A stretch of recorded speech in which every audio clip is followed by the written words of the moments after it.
Bonjour à tous, bonjour à toutes, vous êtes sur la chaîne 4 7e art, c'est Xavier et aujourd'hui on va bien évidemment parler de cinéma. Nous parlerons aujourd'hui de L'âme idéale, un film dont je vous ai déjà parlé sur TikTok pour ceux qui sont sur TikTok avec le même nom de chaîne et je vous ai dit à quel point j'attendais ce film et qu'il pouvait me surprendre. C'était un scénario que souvent les Américains faisaient, en tout cas c'était la direction que prenait ce film et que moi j'attendais grandement la sincérité et l'émotion que je pouvais retrouver dans la bande-annonce et dans les quelques interviews que j'avais vues d'eux. En tout cas, je croyais avec beaucoup d'intention et de cœur que ce film-là pouvait être fait dans de bonnes euh, circonstances et pour de bonnes raisons. Alors, ai-je eu tort ou ai-je eu raison?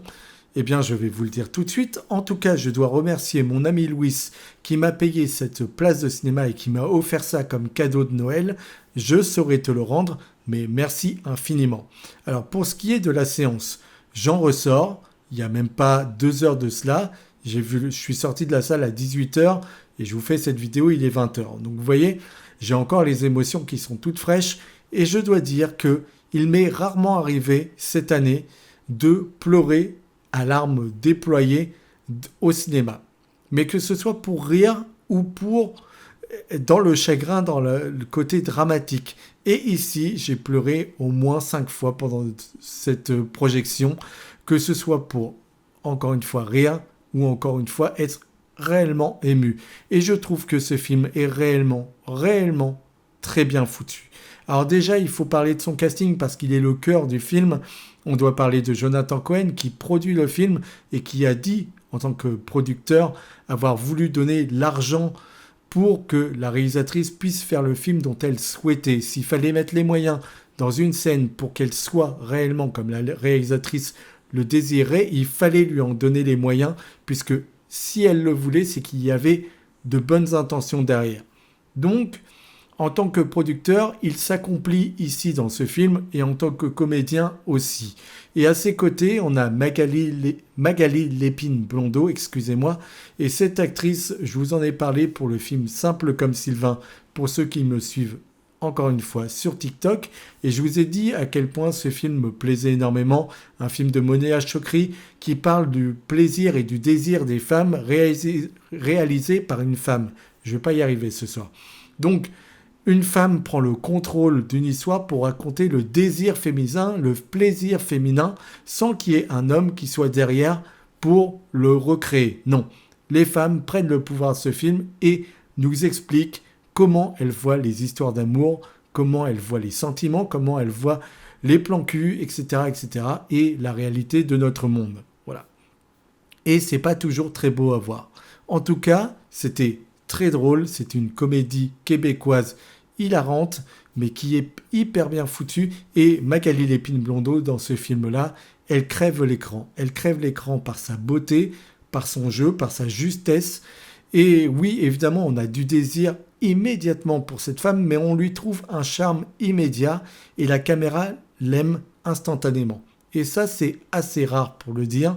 Et je dois dire qu'elle dégage une profondeur et quelque chose de si beau que je pense que cette actrice va percer. Et j'aimerais vous dire que dans les années à venir, Magali Lépine-Blondeau sera souvent à l'écran. Alors pas tout le temps parce que ça veut dire choisir aussi tout et n'importe quoi, mais si c'est pour choisir la qualité comme elle le fait jusque-là, eh bien j'ai envie de dire que oui, j'ai très envie de la revoir ailleurs. Parce qu'ici, avec ce film L'âme idéale, quel beau titre notamment, L'âme idéale avec Jonathan Cohen se défend parfaitement bien. Et lui qui est souvent dans la comédie potache, souvent dans le rire absurde, j'y arrive vraiment pas, eh bien aujourd'hui il ose des rôles différents. Et peut-être que la maturité, peut-être que le fait de prendre de l'âge, peut-être le fait d'avoir expérimenté aussi bien des rôles, lui permet aujourd'hui d'être à cette case et de pouvoir aller un peu sur tous les terrains. Et on aimerait justement que Jonathan Cohen puisse s'aventurer davantage sur ce terrain-là, tant il est doué quand il y est. Il y est. Putain, il a sa place, il a réellement sa place ici. Et les deux ensemble, oh, c'est un duo qui est détonnant, qui est émouvant et qui prend au corps. Alors, le pitch du scénario, il est simple. On a une femme qui va avoir un accident de scooter. Un homme vient la voir pour l'aider. En fait, il s'avère qu'il est mort et que elle, par le biais de sa mère, a ce don-là. Elle voit les morts et elle les aide à partir. Et lui ne le sait pas qu'il est mort. Il est dans le déni. Et quand les gens sont dans le déni, c'est elle qui doit leur rappeler ce qu'ils sont et qu'ils comprennent qu'ils n'ont plus la place dans le monde des vivants pour qu'ils partent. Sauf qu'elle va être éperdument amoureuse de lui. Et elle qui est dans un tournant dans sa vie, eh bien, elle a besoin de se raccrocher à quelque chose, sauf qu'il est irréel. Elle ne peut rien construire avec cette personne qui est morte. Et donc, tout le film va se bâtir autour de cela et autour de cette relation impossible. Impossible, mais tellement belle. Et il y a des phrases qui m'ont profondément touché, comme une vieille dame qui dit, vous savez, le corps, le désir, la partie sexuelle, on peut s'en passer dans la vie. Mais la tendresse, non. Et à un moment donné, elle lui dit aussi, n'ayez pas peur de vivre, ne survivez pas, vivez. Encore un autre moment, quand on lui demande, est-ce que tu te rends compte que tu es réellement mort? Quand il dit oui, et lui, il lui demande, est-ce que tu te sens vivante?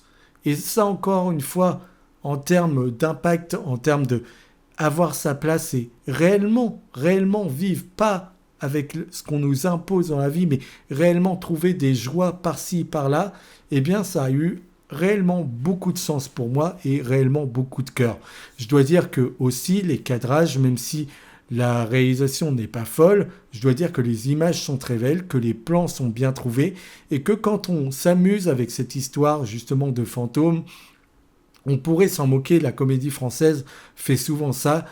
Quand on voit ce qu'ils ont fait de Cendrillon, etc., on se moque parce qu'on n'assume pas le scénario qu'on a devant soi.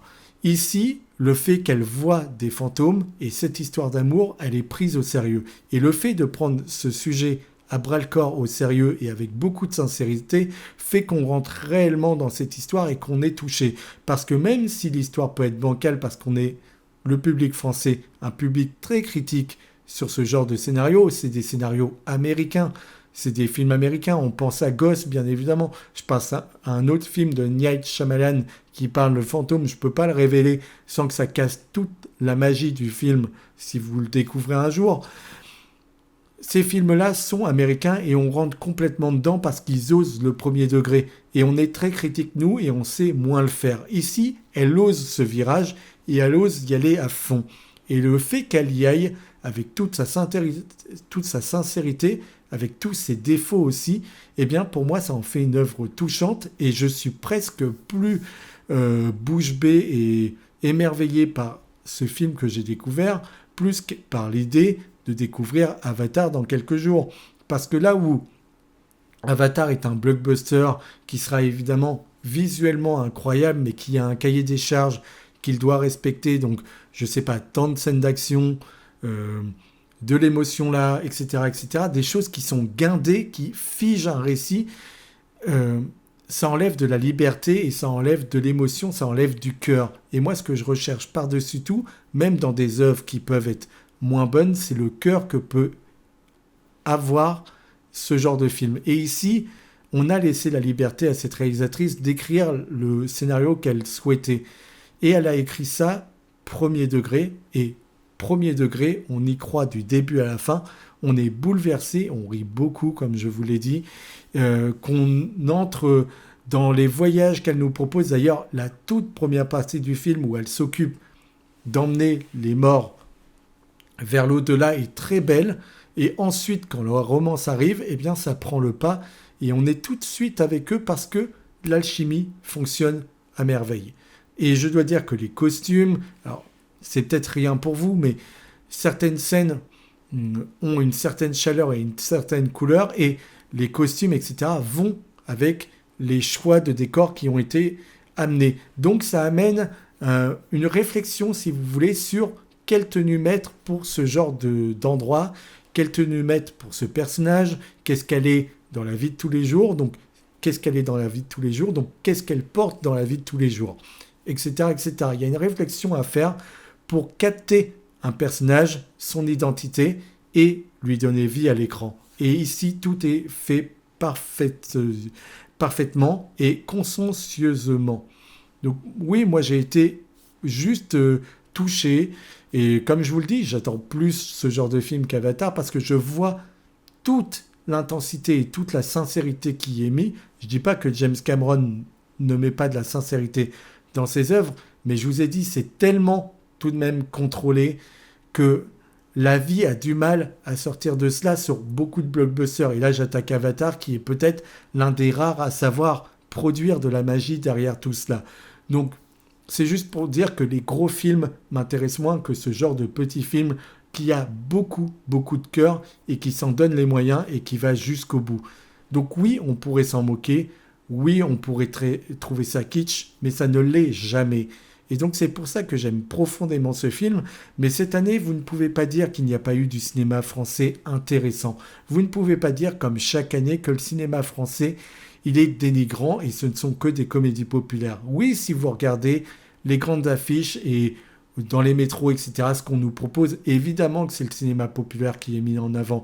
Mais dernièrement, vous avez eu des films tels que Les enfants vont bien, qui est un drame sur une sœur qui disparaît en laissant ses enfants et l'autre sœur va devoir apprendre à avoir un aspect maternel et vivre avec ce fantôme qui a décidé de partir de son plein gré.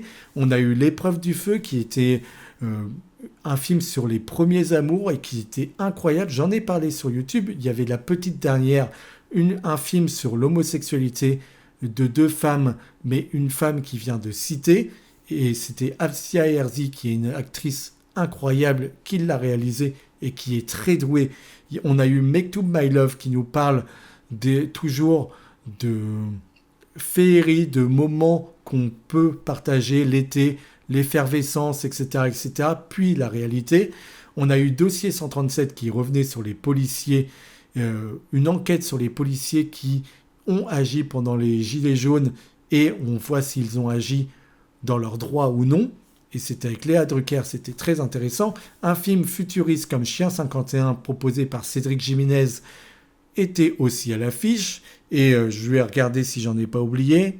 On a eu L'étranger comme proposition aussi de cinéma français. Vous voyez, il y a des tas de choses. Il y a eu Kaamelott pour de l'aventure. On ne peut pas dire que le cinéma français ne propose rien. Et L'âme idéale, je pense que ça fait partie des plus beaux films de cette année 2025 que j'ai pu découvrir par son authenticité, par son envie de bien faire. Et ça transperce de tous les côtés.